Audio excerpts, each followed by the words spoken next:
Assalamualaikum warahmatullahi wabarakatuh.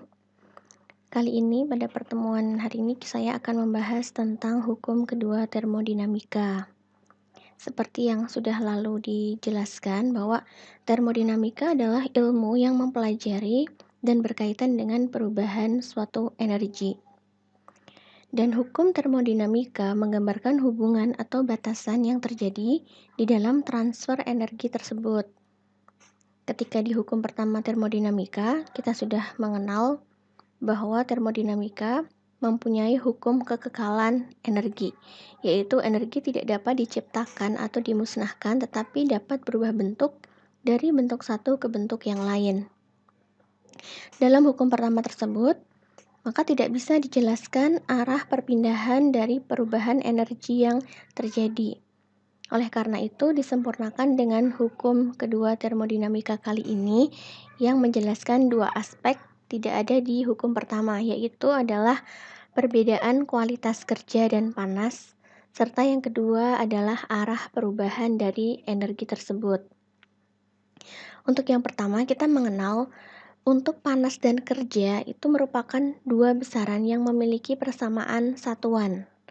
Satuan yang digunakan untuk kerja dan panas ini antara lain ada kalori, kemudian joule, dan ada dalam satuan British itu disebut dengan satuan BTU untuk panas dan kerja. Nah, meskipun ini memiliki satuan yang sama, tetapi keduanya mempunyai perbedaan dalam hal kualitas energinya. Perbedaannya adalah untuk kerja itu merupakan bentuk energi yang siap untuk diubah menjadi bentuk energi yang lainnya. Contohnya adalah energi potensial. Energi potensial merupakan energi yang terjadi karena adanya ketinggian. Ini diubah menjadi energi kinetik, yaitu karena adanya suatu kecepatan atau gerak. Lalu diubah menjadi energi listrik. Nah, bentuk energi yang ini itu siap langsung diubah dari energi potensial kemudian menjadi EK lalu menjadi energi listrik. Serta energi yang dihasilkan tersebut termasuk energi yang siap pakai sehingga konversinya sangat tinggi yaitu mendekati 100%. Dengan catatan yaitu mengabaikan panas yang timbul karena adanya friksi. Kemudian untuk panas itu adalah kebalikan dari kerja. Panas adalah suatu bentuk energi yang tidak siap diubah menjadi bentuk energi secara keseluruhan dan berkelanjutan menjadi kerja. Contohnya adalah energi mekanik yang diubah menjadi energi panas dan menjadi energi listrik. Ya, seperti pada contohnya sepeda motor. Maka konversi efisiensi panas menjadi kerja itu tidak lebih dari 40%. Sebagai contoh, apabila kita mempunyai suatu panas 100 kalori, maka yang akan diubah menjadi kerja itu adalah sekitar 40 kalori, itu maksimal. Ini adalah perbedaan kualitas dari kerja dan panas. Kemudian yang kedua, dalam hukum termodinamika ini adalah berkaitan dengan arah perubahan energi. Panas itu mengalir dari suhu tinggi ke suhu yang lebih rendah dan bukan dari arah sebaliknya. Ya, jadi kalau misalkan contohnya kita ingin menuang atau memanaskan air ya, membuat air hangat, maka kita membuat campuran antara air dingin dengan air panas. Di sana akan ada transfer dari suhu yang lebih tinggi yaitu air panas menuju ke suhu yang lebih rendah.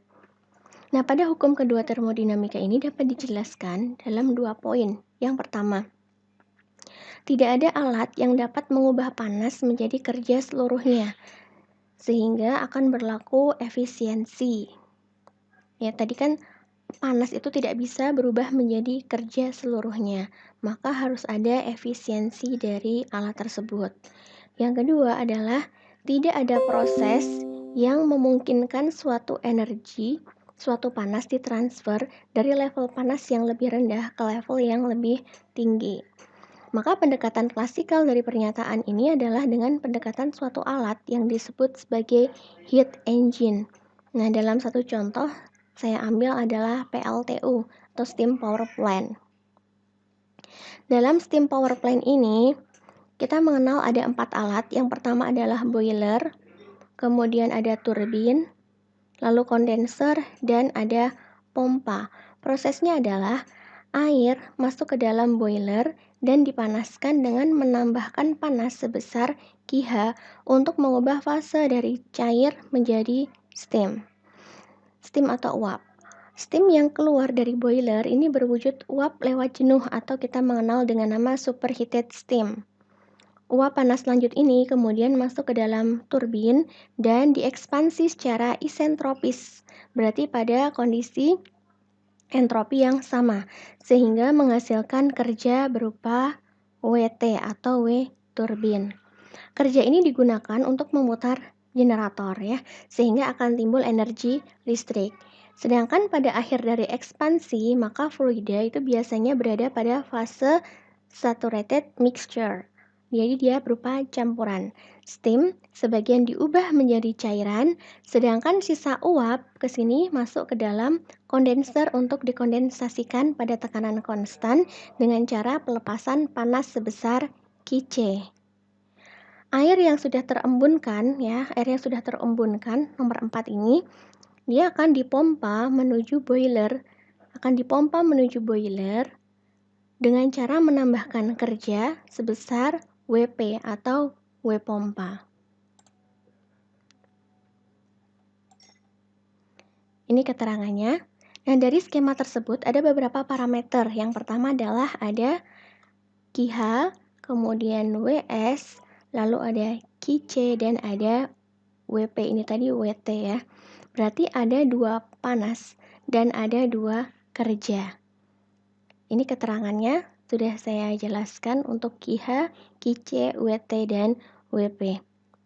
Kemudian, kerja sistem tersebut dapat dituliskan dengan rumus WS. Jadi, antara WT dan WP kita mengenal ada WS.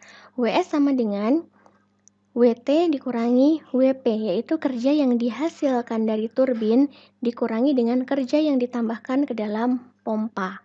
Dalam sistem tertutup yang berupa siklus, juga berlaku hukum pertama termodinamika, di mana delta H sama dengan QH atau panas yang diserap oleh mesin panas, dalam hal ini adalah boiler, dikurangi QC, yaitu panas yang dikeluarkan dari mesin dingin atau kondenser, dikurangi dari WS, kerja sistem. Ini akan berlaku sama dengan 0 karena siklusnya tertutup dan berupa satu kesatuan siklus. Kemudian WS sama dengan WS ya, kita mengambil WS ke sini. WS sama dengan QH dikurangi QC. Sehingga untuk mesin panas tersebut, kita mengenal efisiensi thermal mesin. Ditulis sebagai efisiensi sama dengan W dibagi QH. Atau sebagai kerja sistem dibagi dengan QH, yaitu panas yang diserap oleh suatu mesin panas atau boiler. Ini bisa dijabarkan karena W itu sama dengan ini QH min QC, maka kita substitusi ke sini W sama dengan QH min QC dibagi dengan QH. Sama dengan kita sederhanakan QH per QH 1 dikurangi QC per QH. Nah, persamaan ini mempunyai arti, jadi yang pertama, jika efisiensinya mendekati 100%, maka nilai QC ini harus mendekati 0. Karena ketika QC 0, 0 dibagi berapapun nilai QH akan bernilai 0. 1 dikurangi 0 adalah nilai efisiensi 100%. Persamaan yang kedua mempunyai arti ya. Yang kedua, hampir tidak ada mesin yang seperti itu karena panas akan selalu dilepaskan di kondenser. Jadi, sebetulnya ini tidak mungkin ketika efisiensi itu 100%. Oleh karena itu, akan ada pernyataan bahwa tidak ada suatu peralatan yang dapat mengkonversi panas menjadi kerja seluruhnya yang dilakukan oleh sistem. Sehingga jika efisiensi thermal tidak mungkin 100%, maka batasan yang bisa dicapai adalah dengan membuat proses yang bolak-balik atau reversible. Nilai efisiensi ini tergantung dari reversibilitas. Efisiensi akan bernilai maksimum apabila prosesnya dapat balik secara keseluruhan. Nah, alat yang bisa menggunakan prinsip derajat reversibilitas yang tinggi adalah mesin Carnot engine, yaitu suatu mesin yang memberikan efisiensi maksimum yang kemungkinan itu bisa dicapai. Ini adalah gambar diagram P versus S. Jadi panah ke atas ini adalah tekanan, yang ke samping adalah sumbu S atau entropi. Siklus Carnot ini dapat dijelaskan dari nomor 1 ke 2 itu adalah proses yang karena ini lurus berarti yang sama adalah P-nya, P dan T-nya ya, P dan T-nya. Sehingga proses ini disebut proses isothermal reversible yang berlangsung di boiler dengan panas masuk sebesar Qh. Kemudian untuk proses 2 ke 3 ini adalah S-nya konstan. Ya, S-nya konstan artinya adalah proses yang terjadi merupakan ekspansi adiabatis reversible.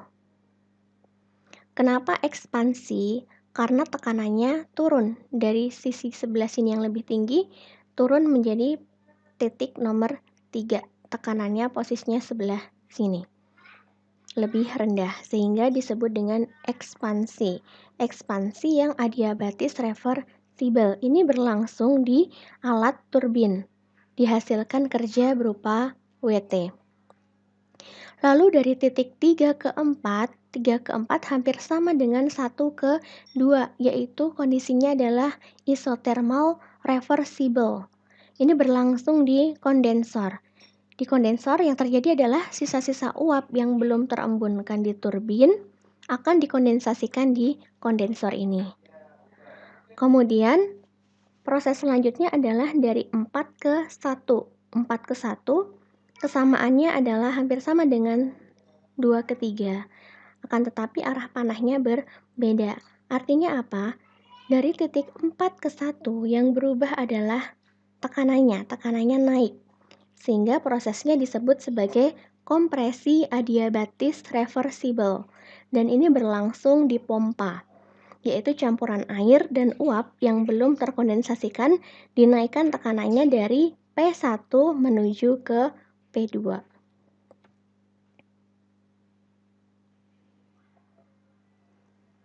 Ini adalah gambar mesin panas dan mesin Carnot.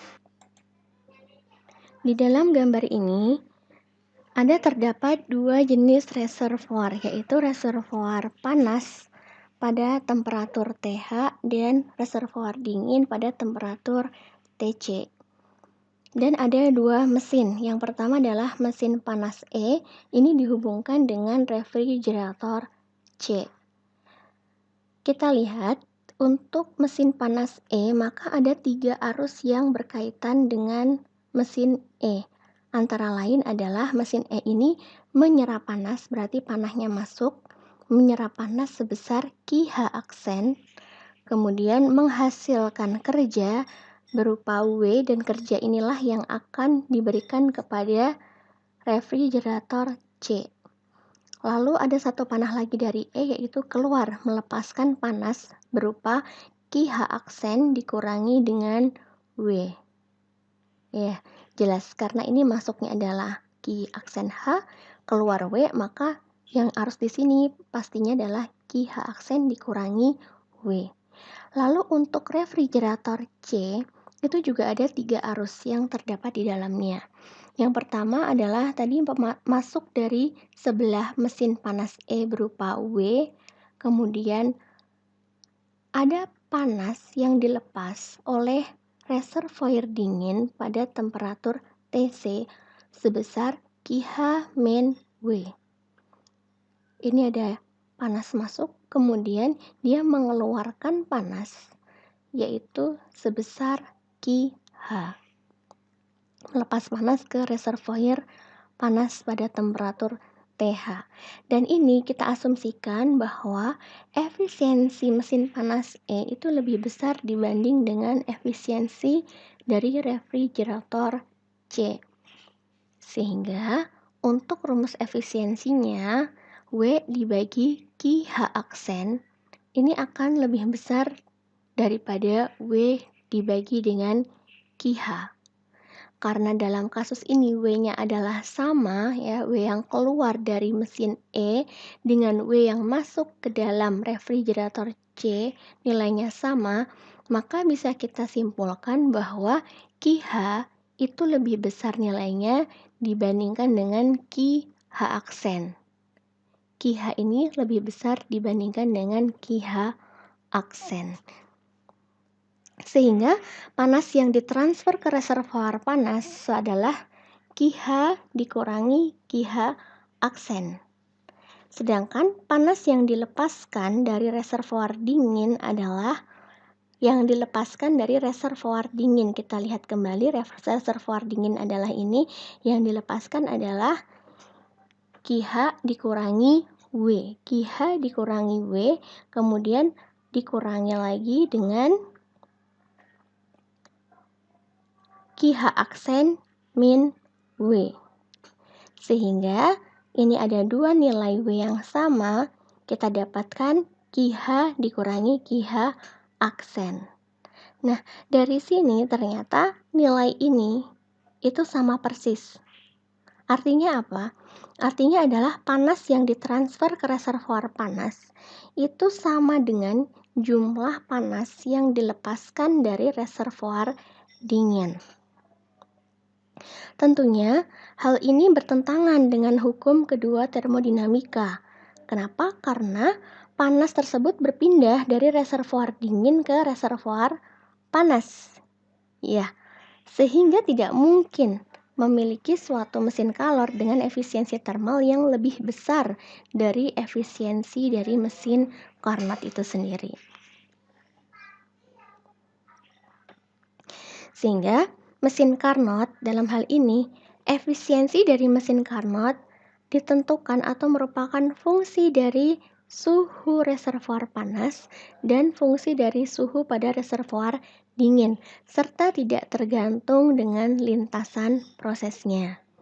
Kita lihat selanjutnya, siklus Carnot untuk gas ideal sebagai fluida dari kerja. Kita lihat di sini ada diagram PV. Sumbu ke atas itu menandakan tekanan, sumbu ke samping mendatar adalah nilai dari V. Di sini ada 4 langkah, 4 lintasan proses. Yang pertama adalah siklus dari A ke B. A ke B ini adalah kompresi adiabatik. Sedangkan B ke C adalah ekspansi isotermal dengan memasukkan panas sebesar QH. Berarti ini adalah di boiler. Kemudian jalur C ke titik D itu merupakan ekspansi adiabatik yang berada di turbin. Lalu D ke A itu adalah kompresi isotermal yang ada di kondenser ya, dia melepaskan panas sebesar Qc. Dari diagram PV siklus Carnot ini, maka kita dapatkan hubungan QH per Qc itu sama dengan TH dibagi dengan TC. Efisiensi di atas kita mempunyai rumus W per QH. Sehingga W per QH sama dengan 1 dikurangi TC per TH. Sekarang kita masuk ke contoh terlebih dahulu. Contoh 51 di buku Smith-Van Ness.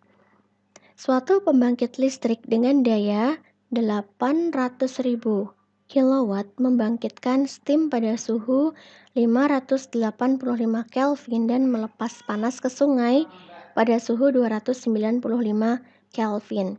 Jika efisiensi termal dari pembangkit ini adalah 70% dari nilai maksimum yang bisa dicapai, maka berapa panas yang dilepas ke sungai pada sistem tersebut? Nah, jadi penyelesaiannya adalah kita cari terlebih dahulu efisiensi maksimum yang bisa dicapai dengan menggunakan rumus, yaitu efisiensi maks sama dengan 1 dikurangi TC per TH. Kita masukkan TC adalah suhu yang lebih rendah, yaitu 295 Kelvin dibagi dengan TH 585 Kelvin, sama dengan efisiensi maksimumnya yaitu 0,4957. Kemudian efisiensi thermal dari pembangkit ini adalah 70% dari nilai maksimumnya. Berarti kita cari efisiensi dari alat ini yaitu 0,7 dikalikan 0,4957 sama dengan 0,347.